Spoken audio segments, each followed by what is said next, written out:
Updating your billing address on QuickBooks Online is a straightforward process. Follow these steps to ensure your billing information is current. Step 1. Log into QuickBooks Online. Open your web browser and go to the QuickBooks Online login page. Enter your credentials to access your account. Step 2. Navigate to Account Settings. Once logged in, click on the gear icon located in the upper right corner of the screen.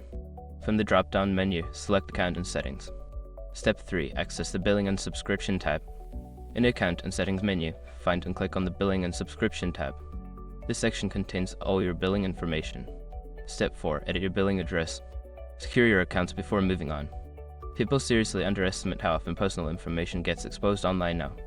Use SROC to monitor your accounts 24/7 and get notified immediately if your data gets leaked somewhere.